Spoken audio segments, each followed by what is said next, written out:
Okay, hey, today we have Kevin Reynolds and Lilli as our guests. Thank you so much for coming and soon to share your thoughts on topic about anti-racism in the music industry, which is a huge topic. So we will not solve any problems maybe in a short amount of time, but let's look at the situation that is happening now. So, first of all, I think now that we're living in 2024, I'm thinking about like what kind of changes have you seen happened in the past 5 years? I think 2020 was a big year with Black Lives Matter movement, and then there was a moment of some kind of awareness rising on the questions. I think the music industry, at least in Finland, started to also ask, okay, how do we work? What are the structures that we uphold? Do we have to look at things in some other or different way? Do you see that there has been a change? Well, I started to work a little bit surrounding music business in 2020. So I was kind of probably a part of the change that has happened due to Black Lives Matter and everything. But I've seen a great amount of change, but then I, of course, seen things that doesn't support the change also. So it's like, it's an interesting thing, but I've seen a lot of good change in the structures, meaning when it comes to hiring people of color and everything like that. And then also the artists that we see, I've seen a lot of more different ethnicities and stuff represented in the media, also in the bigger sense in the like Finnish all around media, not only in the Spotify chart. So, but there is still a lot of work to do, but there is also hope. And my experience is, having come from the UK, I've been here for 3 years, but I've actually been coming back and forth to Finland for 18 years. So the change over that time is massive. And I see it on television, I see it on the representation, I see it in the music industry. So there is change, and I definitely feel that after 2020 there was an ability, well, there was a need to talk about what had just happened and how the business has dealt with people of colour or not dealt with them properly. But I think, as you say, there's a lot of work to be done. So. Okay, what is the work that needs to be done? I actually think a lot of it is down to how we, as artists of colour or in the business, how we even work together and collaborate. Because it has to start with self-awareness. It has to start with how do we build resilience, but also not then become the other, because then it becomes fractured. So we have to learn to collaborate more. We have to learn to build each other up more. So it's about also healing. Yeah, definitely. Yeah, and I feel like I want to catch on that collaboration, because I feel like that's one of the main things that I've kind of, when I came to the industry and started working, I was always looking for people who to collaborate with, who to speak about with, who to kind of ask stupid questions from and stuff like that, because I felt like there was maybe the lack of community. I really felt it when I entered the industry, and I feel like, of course, I'm one of the few also underrepresented people working in the industry as a Black woman. So there wasn't many people like me, but I was in a very lucky position to work with people of color when I first started. So I feel like that gave me a lot of meaning, why I also stayed, because I feel like if my start wouldn't have not been as it was with people of color, I don't think I would have stayed probably in the industry. So that's really what motivated me, because I saw from the very beginning kind of the struggles and the different things and the reflection, self-reflection and the reflection of the industry and how could it be changed and stuff. So I feel like if I would have started to work with mostly white people, I think I would have not gotten the perspective right in the beginning that I really needed. So, yeah. But I do think the biggest chance that we have is to come together and create safe spaces where we can talk about our experiences and then go out there and try to do something about it together collectively. But I think this is a business that is dominated by other people. Not other, I won't say the others, but so you have to fit in. Yeah. Even if you're building your own empires, you still have to fit in. So you have to find a way. And I think that comes from one's own inner strength. But collective strength is also a very powerful thing.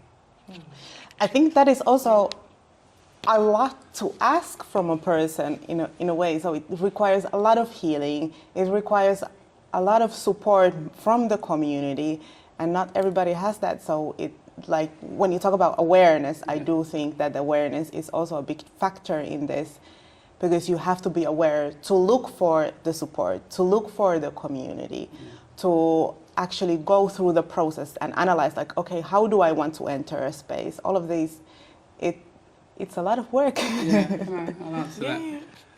I've always said in life that knowledge is the key. So if we create podcasts and conversations like this and we make it public, if people hear this and they hear our lived experiences, hopefully that's an inspiration. It's because we need, in a day and age of social media where people aren't together, we need to come together more often. So for me, the conferences and the safe spaces and the ability to talk to each other and be in a space and maybe someone just needs a hug in an appropriate situation, because they feel so bad. And we are losing that human touch. Okay, so you are both artist managers. I'm really interested in that. How are our Black and Brown Indigenous artists, how are they doing? How do we take care of them? Depends who you ask. There is many Black and Brown artists who have established themselves in the Finnish music market already, if we're talking about the Finnish music market, but who have established themselves already, but haven't maybe had the support or the team that maybe have understood their vision. But because they have, how would I say, there has been a lot of activists and people who talk about these things in the industry. I think they've also gotten some courage to be themselves more. So I think they are more and more coming out of their shelves, more and more trying to kind of bring their own culture, which is many times from like different African cultures, different Asian cultures that are really underrepresented. They try to bring that more into their art.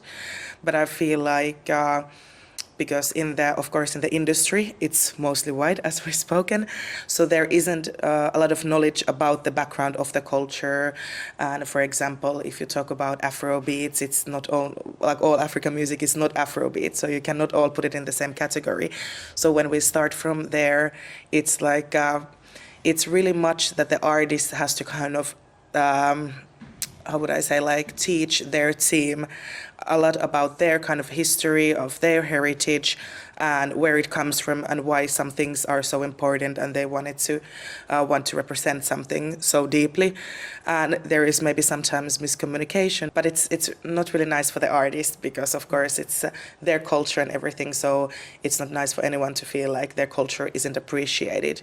I feel like it's just not understood because it's not the kind of culture of the people around them. So that's why I feel like it's so important to have people like us working in the industry, just to give them confidence and the self-confidence to just kind of take care of themselves and also kind of appreciate their culture, and not to say that they have to choose between their culture or the music business. They can do both, and it can be very authentic. Because that sounds a lot like extra work on the artist to first explain who you are, what is the cultural reference of my art, where does it come from, what is the relatability that maybe some art can't see in the art, all of these levels, until you get to the actual point of like working. Exactly, yeah. So more money. Exactly, more money. It's like, okay, at least get paid for the consultation that the artist is giving. Exactly, but I feel like people are also, because they know of these kind of cultural, I don't know how to explain, but cultural gaps between like Finnish culture and, let's say, African or different Asian cultures. So also the people who are working in these spaces who are mainly white, they understand that there is the lack of knowledge that they don't have also. So I think like now I seem seeing the shift that they are much more kind of wanting to explore the authenticity and the heritage of the artists than they were when like 4 years ago when I started, for example. It's shifted a bit, of course. I feel like people need the kind of, I don't know, tap in the shoulder that it's okay, just trust the process and the artist and their vision, and And to see the strength in the diaspora. Exactly, Yeah. I mean, in my experience, as someone who's come in, I think that integration and race and the issues and subjects of race is very new to Finland. It's very new to Finnish culture. And I understand the history of Finland, and there's a lot of people that came here were refugees. So we're coming from a situation already full of trauma. So my point is that it takes time to drive that change. So whilst that change is going on, I think firstly, from what I understand, there's not a culture of artist management in this country. It's something that's very new. That needs to change, not because I'm a manager, but because often a good manager can filter for you what you need to say in a language and in a tone that your A&R is going to accept. But if that A&R doesn't understand what you're talking about, then you're going to have problems. But I think what we do have the advantage of is that African music and hip-hop is on the rise. I think it is about funding. And often labels are not probably making the right decisions about where they spend money. But if we had a structure of management or outside bodies that can channel funding into what is needed and where it's needed, because the audience is there and the business is there, but the money's not going to the right places. So that structure really needs to change. And I'm having, luckily, those conversations right now in Finland. And so I do see a change and a desire for change. And I think the fact that we're even here under the headline of Gramex having this conversation is a sign of change. But I think, to be straight, we have to be patient and diligent as black people and truly understand what you have come into in the country. And it's not an apology for racism, it's just a fact of life. The irony is that this is quite a terrible conversation to have to be having in 2024. That things have probably got progressively worse in the world in terms of hate and racism, but it really is a lot to deal with. And that's when I come back to this thing that we need to support each other, but we also need success stories. And I think one of the biggest problems with the music business is that we have forgotten how to measure success. We think success only means when you've got millions and millions of streams, but that's almost nothing to do with it. Success is so much more about, I made a great song today, I had a gig and 50 people turned up, because 50 becomes 100, and 100 becomes 200 if you're doing the right thing. So we as artists have to build our own economies. And our economy as black people there's what I have to offer, and then there's my audience or my customers. And if I initially want to go after my own people, of which many of them will probably reject me, sadly, because the biggest audience for hip-hop is white. It's not black. Same for Afrobeats. You can take the whole African continent, but globally, it's going to be a white audience that is consuming that music. So there again is the contradiction, that you're bringing this culture, but you're selling it to someone else whose culture it is not. So that's a skill and an art. And the one thing I say to all of my talent, do not compromise your art for commerciality. Don't compromise your values. You have to plow on, because you will compromise yourself out of existence. Yeah. And I think over here, a lot of the pressures are on language, that it's only going to work for you if you do it in Finnish, which is fair enough. So what you're saying is that we have to stay grounded in our values when we feel that there's all of these other energies that are pushing and asking us to be successful, maybe in ways that also disconnect us from ourselves. Yeah, I mean, if I can say that a lot of the trauma I have to deal with is value, and an artist feels they have no value. Okay, when we talk about like anti-racist practices, what do you see being used in your field? I don't feel like the structures are maybe there yet for anti-racist practices, but I feel like the hunger of knowledge and the eager to do something about it is there. But the practices, I think, are still lacking.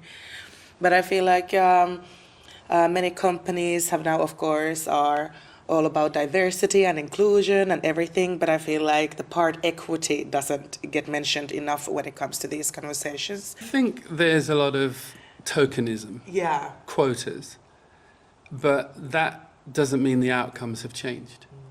And that's what needs to change. And I myself here, I'm racking my brains of how to drive that change. What I would say is that those in power are absolutely listening. Those with the money, those with the funds. PRS, who is the Foundation for Collecting Rights in the UK, already has a lot of funding for black groups and for women groups and for different gender groups. And over here, I'm definitely having those conversations. Thank you. Yeah, but thank you so much. Yes, Thank you. I really want to thank you both for coming in and sharing. I would like to ask you for the last question that what's next? What do you hope to see next? Well, I've seen little glimpses of hope.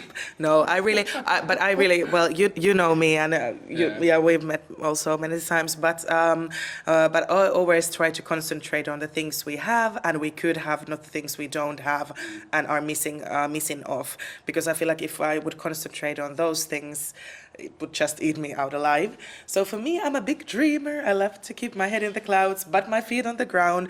But I've seen a lot of good changes. There is companies, a lot of different new companies started in the industry that have like new music companies and record labels who black people have started, or people of color or other minorities have started. Yeah, I see a lot of hope, and my dreams are that of course, there is going to be a lot of collaboration with different entities. People are working together, not against each other, and kind of looking at the bigger picture. So I'm hoping that people would come more together and share their connections, share their kind of different aspects and knowledge with each other, and not gatekeep things. I think gatekeeping is, oh my God, it's so, I don't even know, but it's not 2024 anymore. No, like it's not the way. everything I know, I will tell everyone. Like that I learned from the industry. That I like all of my contacts are everyone's contacts who are in my circle and who asked about them and stuff like that. So I feel like